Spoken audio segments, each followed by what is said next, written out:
Well, good morning and happy Friday. Welcome to our last session of our NCAA Speaker Series seminar titled Learning the Three C's, Becoming a Competent Classroom Communicator. My name is Scott Myers. I'm a professor in the Department of Communication Studies at West Virginia University.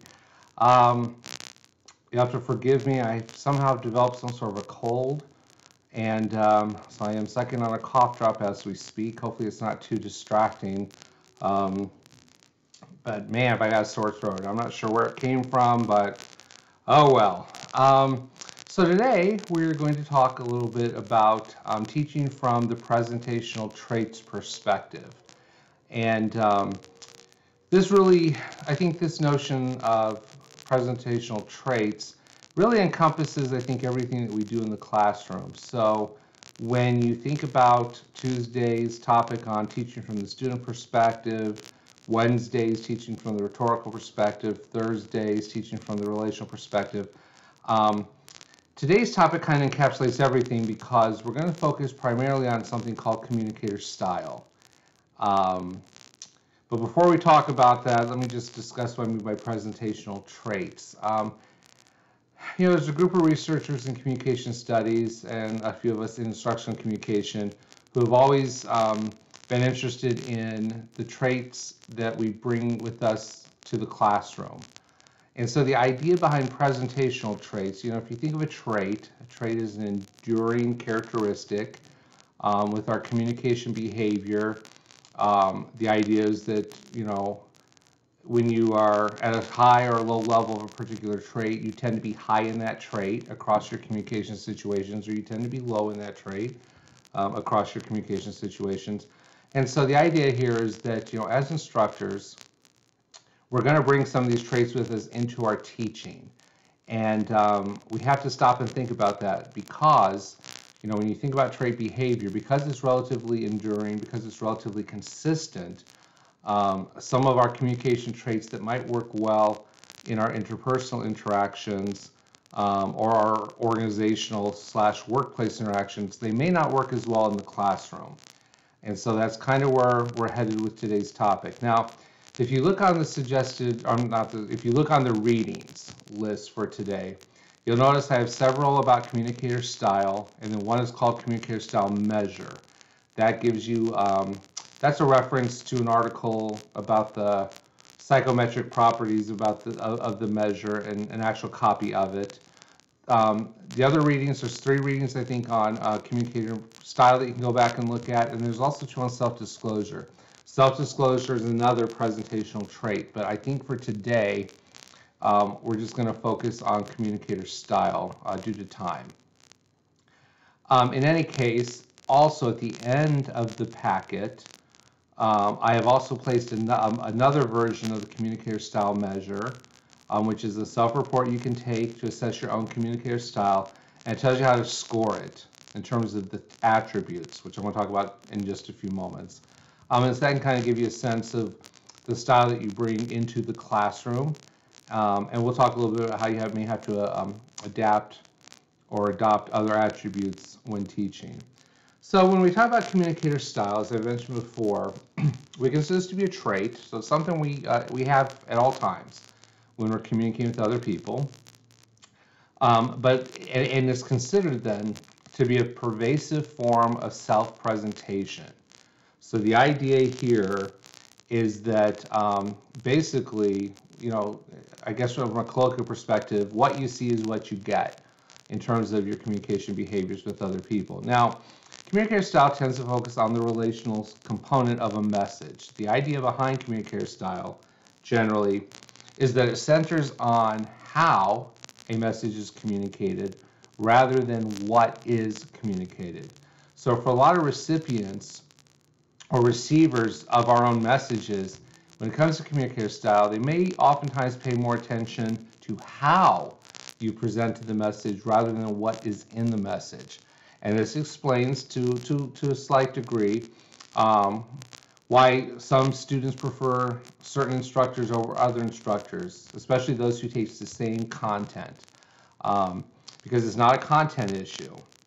It tends to be more of a presentational issue. And we find, or have found, as we'll talk about in a few minutes, that students prefer certain attributes when it comes to this use of communicator style. So let me kind of explain how this works, and you can go back and do some reading on it. This construct has been around since the late 1970s. It was conceptualized by Robert Norton, and was studied quite a bit actually between 1977 and 1983 in the instructional arena. It actually was considered to be one of the interpersonal behaviors, one of the foremost interpersonal behaviors that instructional communication researchers started to examine, because that was because instructional communication has a background in interpersonal. All right, so the idea really of how communicator style works is communicator style is considered to be this multifaceted construct. So you can call it the umbrella term, right? And there are 10 communicative attributes that comprise this construct. I'm going to go over the 10 in a moment. You might be familiar with these as well. And if you have any of the readings from the list in front of you, then they're listed in there and you can follow along from that as well. But the idea here is that there's 10 attributes that comprise the communicator style construct. All right, so we're going to go through these, and we do tend to call them attributes. All right, so communicator style is really the construct, and everyone has a style. Your style is comprised of attributes. Now, there are 10. Now, you're not going to use all 10 of these, okay? I'm trying to get at a good angle here. You're not going to use all 10. That does, and all 10 are not going to construct or comprise your particular style. But what happens is you're going to select, or you already have selected, from these 10 that really form the basis for your communication behavior.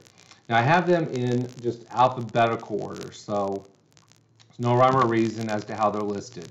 Now, what you want to consider is each of these attributes conveys a message, okay? So when you use one of these, and I will point out too, you don't often think about this until people actually sit down and ponder what their style is. You may not even think about these attributes or what they mean. And this is why we're talking about it today, because we find that in the classroom, some of these are much more important than others. All right, so each attribute sends a message. Now, one thing I want to point out is that there's no right or wrong in terms of the actual verbal and nonverbal behaviors that you use to deliver the attribute, okay? This is just something that you do, and it's also melds with your personality, which makes your style unique. It's hard to duplicate someone's style because of that. All right, so we're more focused on what the message tells people. All right, and I might go out of order, but maybe I'll just stick with the order. All right, so we'll start with animated. When you're animated, you tend to rely more so on the nonverbal component of communication. So someone who's animated in their style says a lot facially.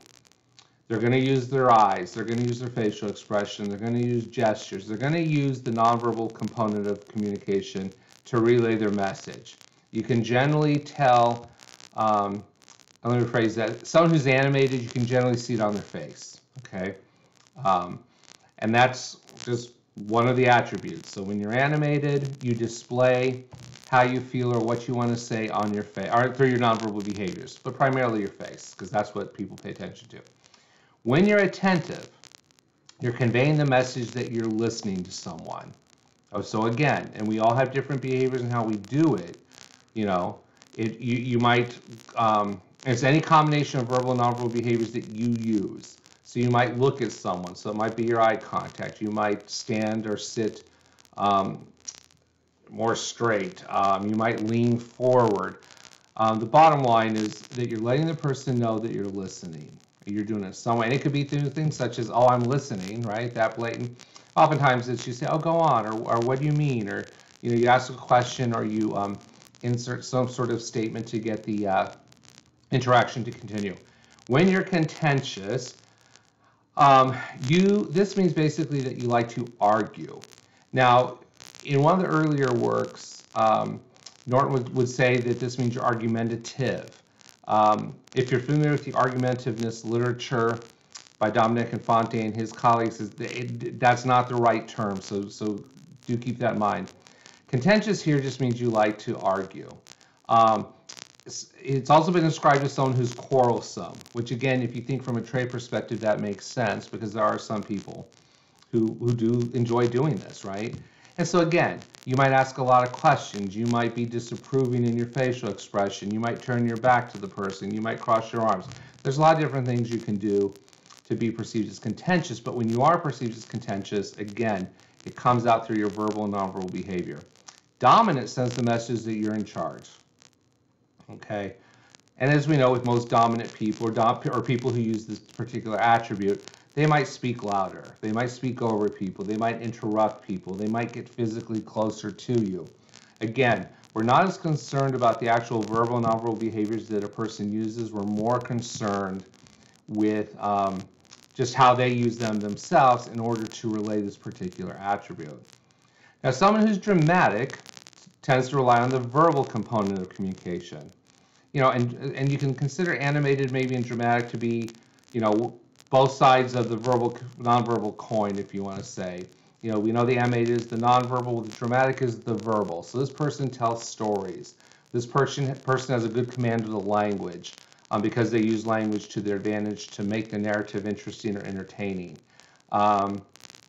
They may engage in humor. They may engage in double takes nonverbally. They may play, you know, they can still use the nonverbal behavior, but a lot of it is rooted in the language that they use. Friendly. When you tell a person that so the message you're sending when you use the friendly attribute is that you're interested in them, that you find them appealing, there's something desirable about them. You have to, one thing you do want to keep in mind when we use these terms is you don't want to, you don't want to use you want to stick within the language of, I guess, the construct, because oftentimes students especially would confuse friendly with nice. And that's not what this means here. Now, oftentimes, if you use the friendly attribute, you probably are nice, or you come off as nice, but that's not what this means here. It means basically, you know, you smile at people when you talk to them. You want to hear you're interested in them.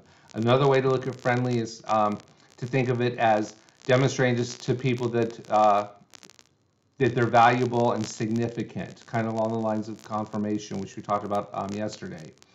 So when you're engaged in the friendly attribute, you're letting people know that they're important to you. And of course, important can have a subjectiveness to it because of the relationship itself, but that's what you're conveying. When you're impression leaving, whoa, people really tend to remember you, oftentimes because, again, of how you say something. There's just something about you and your verbal nonverbal behaviors to separate you from somebody else. One thing we have to consider is sometimes people get a little bothered if they find that they rank low on this because they think that that means that they're boring or not interesting, and that's not the case at all. You know an impression leaving communicator when you talk with one because there's just a difference in how the message is communicated. I have a former MA student who I talk about him all the time when I talk about impression leaving because he makes an impression. All you have to do is mention his name to people and they know exactly what you're talking about. Or in one case, I was describing his behavior to a group of teachers years ago that I was working with, and one of my teacher students raised their hand and said, "Hey, I think I know who you're talking about. I think he was in my house yesterday." I'm like, "Well, how's that possible?" And it turns out it was, right? Because he was a friend of her daughter's. But is the impression leaving behind that, right? So again, no right or wrong or no prescriptive way to be impression leaving, but people find you memorable. And it's not because of a lack of competence or because you misbehave or do something that's just inappropriate. It's just that how you deliver your message is quite memorable to people, and this is one attribute that separates you from others. All right, and then we have what's called open, which is along the lines of self-disclosure, but really in terms of just being appropriate. When you're open, you come across as somebody who will talk with you and will share things. Often in the parameters of the relationships. We're not talking about inappropriate or unsettling types of disclosure in that sense. Yeah, and you know that some people, and again, we know that some people, they look open, right? They may smile more than others. They may look at you when they pass you by. It does, you know, again, they may ask how you're doing. It can be something as simple as that. But the idea then is that when you're open, you have no problem sharing information about yourself. And you're doing it to facilitate the interaction. Someone who uses the precise attribute tends to think about their verbal nonverbal messages.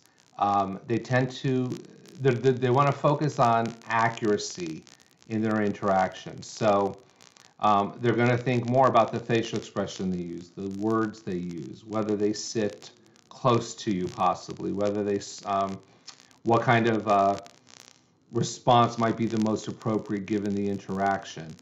Precise people who use this attribute think about their language, they think about their nonverbal behavior before they engage in the communication. Now, obviously, they don't think for an extended period of time because you couldn't, right? There's no way that the interaction would go anywhere if you did that. But they do put a little more thought into it. So they might have more of an extensive vocabulary simply because they're trying to get the right word to capture the moment. And then someone who uses the relaxed attribute comes across as, or is perceived as, calm and anxiety-free. Now, the neat thing about this one is you may be the most nervous person in the world, but you mask it quite well. You know, or you might be afraid to talk in public, but yet you still are a great public speaker.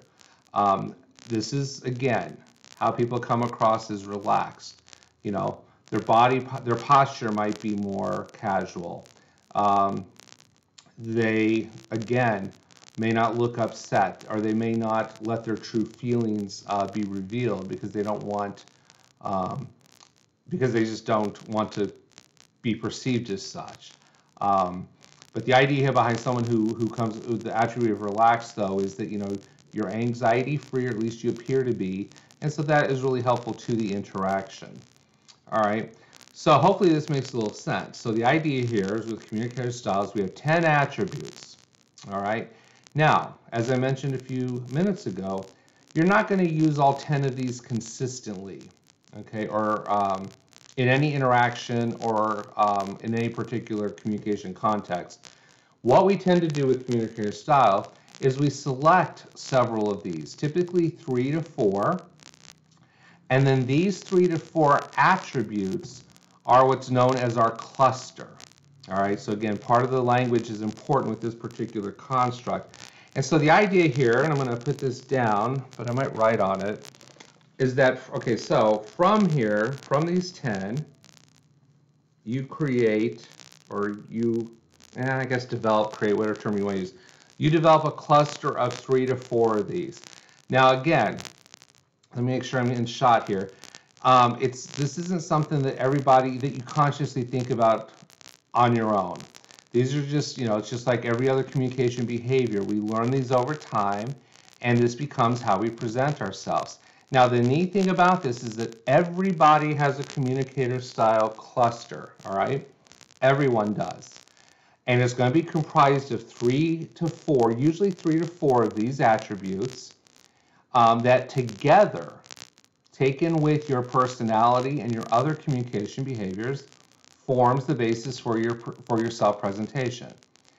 This is why style is difficult to duplicate. You know, I mean, if you've ever seen, for instance, sometimes you see a public speaker, or even, let's just say, another instructor who really has a handle or does really well on how they come across with their students, and you try to duplicate it, and it may not necessarily work, and probably won't 100%. And that's because while you may try to duplicate what you think would be their attribute, because the attributes work together, and because it's melded with your personality and your communication traits and behaviors, that's why you can't duplicate it, right?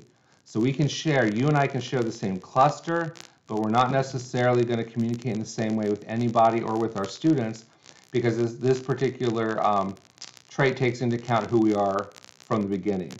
All right, so what we do is we have this cluster, and then what happens then is that this cluster, which is considered to be unique, personable, and habitual, all right? Because, again, going back to the trait notion, what happens here then is that this cluster becomes associated with who you are in terms of your communication. And so it sets up expectations for how you're going to communicate with other people, but also with how people will communicate with you. And that is the key thing to keep in mind here. All right, so when you find your cluster, this then is going to arguably is going to be how you present yourself in the classroom. Now, when you go and peruse through the readings, you'll get a good sense of how important communicator style is. Students generally respond well to communicator style overall. Now, there are going to be particular attributes that they like more than others. And let me back up. Not that they like them more than others, that work better than others in the classroom. All right, so I'm getting a little ahead of myself here. So two ways in which we want to look at this. All right. So first, when you have a moment maybe after this seminar, you can go and take the communicator style measure that's at the end of the packet. It's also in the communicator style measure article that I gave you, which comes from a research measure source book. Either way, what you want to do is take your 10 attribute scores, and what you want to do then is arrange them in a reverse order from highest to lowest. So, and each subscale you can get a score of up to 20. It's going to range, I think, from 0 to 20, if I remember. Yeah. And so what you want to do, I'm going to make up some numbers real quick here. And I'm doing a terrible job at this because I just am. I should have thought about this. All right, so let's look at our scores. Now, it doesn't matter what the score is per se. I just made these scores up. It doesn't matter what your scores are per se, because they are what you are, right? They are what they are. But let's look at these then and put them in some sort of rank order. So if you look we have 2 at 20, which is the max you can get. We have a friendly at 19 and animated at 19. All right, so if I was to put these in a particular order, I would have my relaxed, my precise, and actually what I would do here is I would put these on the same line, because this is a way in which you can see your cluster. So relaxed and precise at 18, animated and friendly at 19, open at 18, attentive, and then it just goes from there. All right, so remember I said earlier that your cluster is usually your top 3 to 4, and so you have to make a judgment call, really. And so I would probably just draw my line here. So based on this scoring, I would say that, okay, based on my self-perception, I consider my cluster to be relaxed, precise, animated, and friendly. Gosh, friendly. There we go. And then I drew my line there because that's my cluster. Even though there's only one point that separates the animated and friendly from open, that's okay. So that's generally my cluster. And we don't go past 4 generally because then things get a little messy. And like I said, if these were real scores, they could be all over the place. So that's one way in which you can look at it. You can say, okay, so according to my self-perception, I come across as relaxed, precise, animated, and friendly to other people. That's my cluster. Okay, great. Nothing wrong with that. Another way you can look at it is to look at your bottom scores. In this case, the bottom scores would be dramatic and impression leaving. And you can look at those two and say, okay, these are the least of the attributes that I use when I talk to people. And so hopefully you agree with that as well. All right. So that's 2 ways in which you can look at it. But the bottom line here is we've got our cluster. All right. And the idea here then that this is how we come across to people. Well, the big question remains now is this how we should come across in the classroom? Now, if you look at the research that's been conducted on the communicator style construct, and I will say this too, if you were interested in this for further teaching or for research, you're going to find a lot of research on communicator style done both outside the instructional communication field and also outside the communication studies discipline as a whole. There's been a lot of nursing educator research, for instance, has been conducted on communicator style, and also with business. Because you want your salespeople and your sales managers and things like that to use the right style with their audience as well. But when we look at the when we look at the instructional communication literature, and here I'm going to try to use my thingy again, although it's a little messy, but that's okay. There really are 6 attributes that we recommend that you use in the classroom. So here's what you want to consider. Let's say your cluster, well, we said our example cluster was relaxed, precise, animated, and friendly.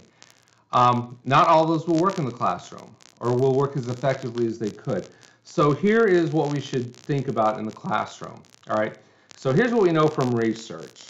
The first one, and probably the most important attribute to students in terms of their learning and also in terms of their evaluation of other positive teaching behaviors and teacher attributes, is teaching behaviors, I should say in general, sorry.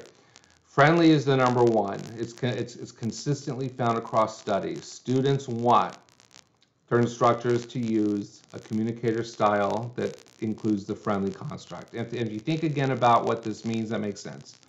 Friendly, people use the friendly attribute, find the receiver to be a valuable, important person. They convey that in their behavior. This makes perfect sense. Another behavior the students appreciate or really want teachers to use, another attribute would be the attentive.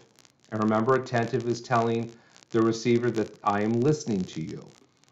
So let's say these two are not in your cluster, okay? Well, that's fine. What this means is that you need to start to work at pushing these into your classroom communicator style. I'm getting a little ahead of myself here, but that's okay. One thing you want to consider, one thing I love about this construct, more so than actually some of our other communication traits, is this one can be modifiable, right? Let's say I'm contentious and dominant and impression leaving in my day-to-day interactions. Well, those aren't going to work as well in the classroom. That doesn't mean I can't be an effective instructor. What it means is that I have to modify my communicator style for my teaching. So I need to rethink some of my verbal and nonverbal communication behaviors and make sure that these are messages that I'm sending to students so that they learn and so that they find the classroom an enjoyable place to learn. All right, what would be another one? Relaxed. Students want their teachers to come across as calm and anxious-free. And, you know, we all know that there are days when you're teaching when you're feeling anything but calm, or when your anxiety is just at a, at a higher level than it really needs to be possibly. Well, this is something we can, modify. The next one is precise. And you may not think about that as much because precise, being accurate, well, it makes sense though, right?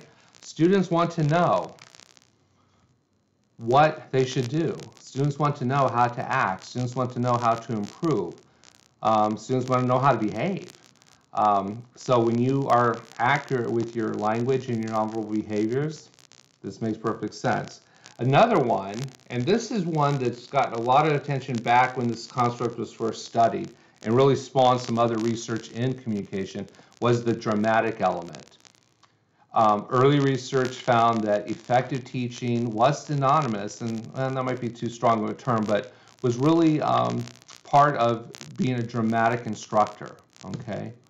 And this included, and if you're interested in this, you can go read some of the research by Valerie Downs and her colleagues in the late 1980s, published in Comm Education, Comm Research Reports, where they looked at indices of the dramatic teacher, the use of narrative or story.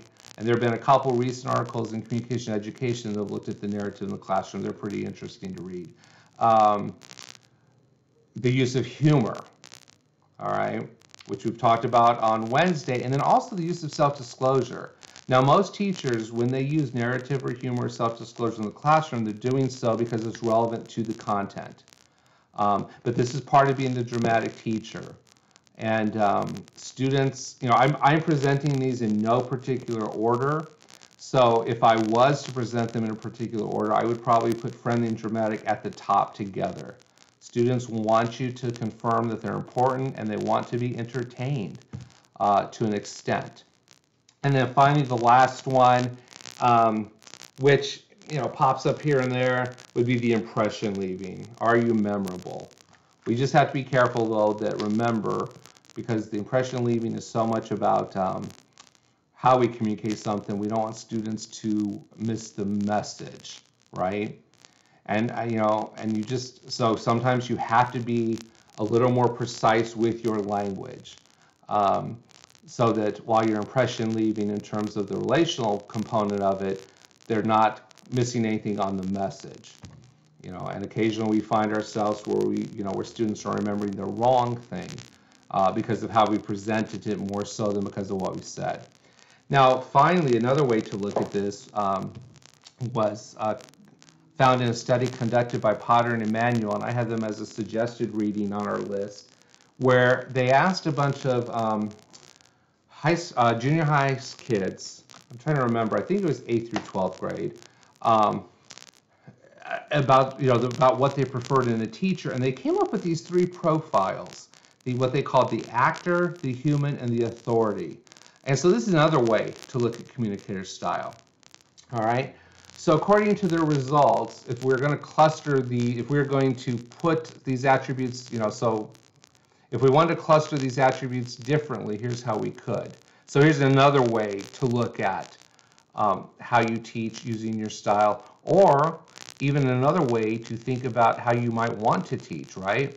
Even though I just mentioned that there were 6 attributes that students, I just mentioned a second ago that there are 6 attributes that tend to be the most effective across the board, this is another way in which you can employ your style.